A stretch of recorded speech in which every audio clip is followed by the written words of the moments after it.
Tucumán? Carlos Pañi. Bueno, hace algunos años, 7 años, había en la provincia de Buenos Aires una gran inundación, año 2013. Y en Salta, como en otros lugares del país, empezaron a juntar mantas, alimentos no perecederos, etcétera, para mandar a las víctimas de la inundación del Gran Buenos Aires.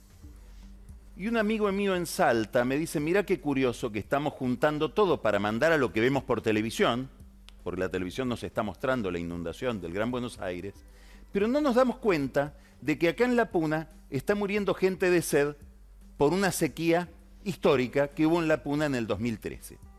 Lo que tenemos cerca nos cuesta verlo, lo que consumimos, porque claro, los medios lo producen, los medios lo muestran, está en el centro de la escena nacional la ciudad de Buenos Aires, lo vemos menos.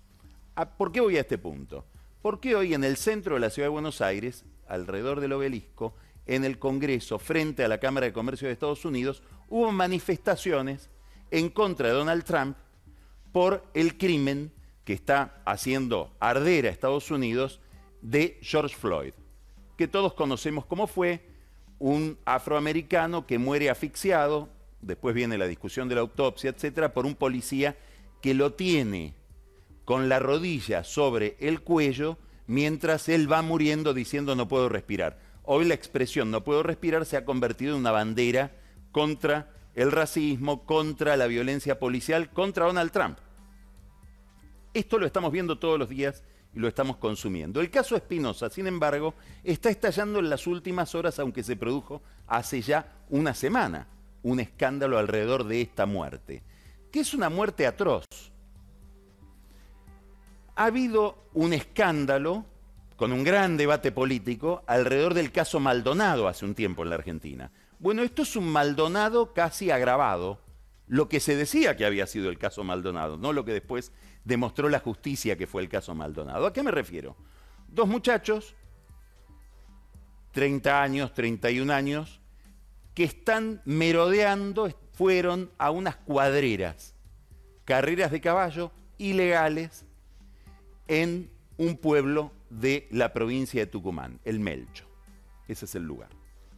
La policía llega ahí, 8 policías de civil, aparentemente venían de tomar, en autos de civil, con un guardia urbano de civil, a los tiros. Agarran a uno de estos dos muchachos, Juan Espinosa, le empiezan a pegar. El otro Espinosa, Luis Espinosa, que medía 1,90 m, pesaba 120 kilos, empieza a pelearse con la policía. Se supone que ahí se desencadena todo. Está intentando liberar al hermano al que le estaban pegando, le pegan un tiro por la espalda a Luis Espinosa. Al hermano un culatazo, queda desmayado, varias horas inconsciente. Cuando se reacciona de esa inconsciencia encuentra que está esposado. Y pregunta por su hermano, dice, no, tu hermano se escapó, se perdió en el monte. Todo esto no está registrado, ni está registrada la captura, las esposas de este Juan Espinosa, etcétera. Empieza la familia a buscarlo, al que supuestamente se había ido al monte. No lo encuentran. Cuando pasa el tiempo, vuelven a la comisaría, donde estaban los policías que habían intervenido en el culatazo del hermano, y lo que no sabíamos hasta ahora era la muerte de Espinosa, de Luis Espinosa. Le dicen, no le tomamos la denuncia. Hacen la denuncia, no se la toman. Al día siguiente vuelven a que les tomen la denuncia y le toman la denuncia y tardan desde la mañana a la tarde en dar aviso a la fiscal que tiene que intervenir en el caso. Mientras tanto, ya suben al cadáver de Luis Espinosa al auto del comisario y se lo llevan en plena cuarentena, donde uno supone que es difícil transitar con un auto por una ruta sin que a uno lo detengan, y mucho más si en ese auto lleva un cadáver, 150 kilómetros hasta Catamarca. A un lugar en la frontera de Tucumán, donde este comisario Montenegro había trabajado durante muchísimo tiempo, conocía muy bien el lugar, conocía el ambiente, sabía cómo encubrir todo esto, y ahí intentan desaparecer el cadáver de Espinosa.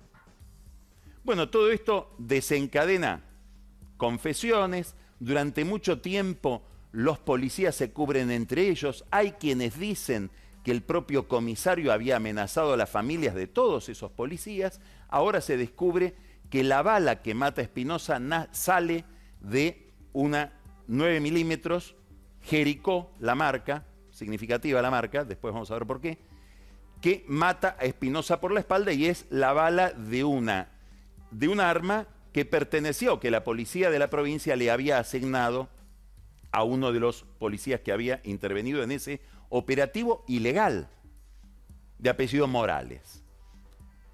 No había registro del operativo, no había registro de las esposas, no había registro obviamente del balazo, no había registro del secuestro del cadáver de Espinosa. Todo ilegal, toda una cosa muy sórdida frente a la cual el gobernador de Tucumán calla. Hay una interna en Tucumán entre el gobernador Juan Mansur, su segundo, Osvaldo Jaldo, peleados entre ellos, como suele pasar en Tucumán, ¿no? Alianzas que se quiebran. Mansur ya se peleó con Alperovich, ahora Jaldo llama a Jaldo de la legislatura sin consultar a Mansur a que declare el ministro de Seguridad Maley. Todavía no fue a declarar, todavía no hay explicación política del caso. ¿Por qué no la hay? Porque es evidente que hay una complicidad estructural entre la clase política, una clase política muy corrupta, y la policía, y que la policía que conoce la corrupción del político obtiene al conocer la corrupción del político y tolerarla un manto de impunidad para su propia corrupción. Pero estamos viendo esto, estamos viendo lo de los Cuamenchaco, estamos viendo que nos está pasando delante de nuestros ojos. En provincias argentinas, ¿está mal protestar por lo de George Floyd? Obviamente no. Pero establece una especie de sensibilidad rara. No vemos un escándalo hoy en Buenos Aires, empieza a verlo en Tucumán, de las organizaciones de derechos humanos quejándose por estas muertes, que no tienen un contenido ideológico, que no son muertes glamorosas. El pobre Espinosa era un peón rural que andaba a caballo con su hermano. Lo acusan ahora de que se quiso robar el pozo de la Cuadrera. Hay como una especie de doble estándar para algunas muertes y otras muertes, todas víctimas de la represión de policías fuera de cualquier control democrático. Carlos, dijiste Jericó, un nombre que tiene la pistola que es llamativo, ¿por qué? Claro, es llamativo, claro, me hiciste acordar de algo que no dije. ¿Por qué? Porque alrededor de las pistolas, de la compra de pistolas Jericó, compradas en Israel, hay un gran escándalo porque se pagaron más o menos 3 veces lo que hay que pagar cada pistola, con empresas intermediarias.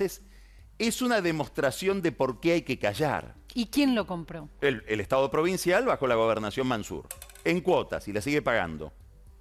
Entonces, es evidente que los policías saben cosas de los políticos saben cosas de los policías, y cuando todos callan. y claro, porque perdés autoridad. Es entendible, Carlos, este silencio que nos explicás por parte de las autoridades, los que participan de todo esto.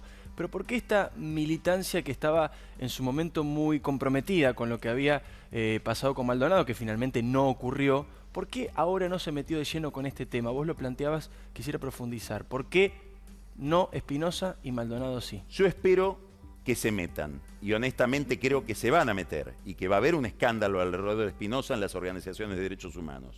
No quiero pensar, me niego a pensar, que es porque es un gobierno peronista, que es porque es un gobierno ligado al kirchnerismo, que es porque Mansur forma parte del sistema de poder de Alberto Fernández. Me niego a pensar que esas minucias hacen que una causa que por definición es universal, la causa de los derechos humanos, tiene como nota central que es para todos los humanos, aún para los que no nos gustan, aún para los que están en la vereda de enfrente, aún para aquellos que querríamos venganza y no justicia. También esos tienen derechos humanos.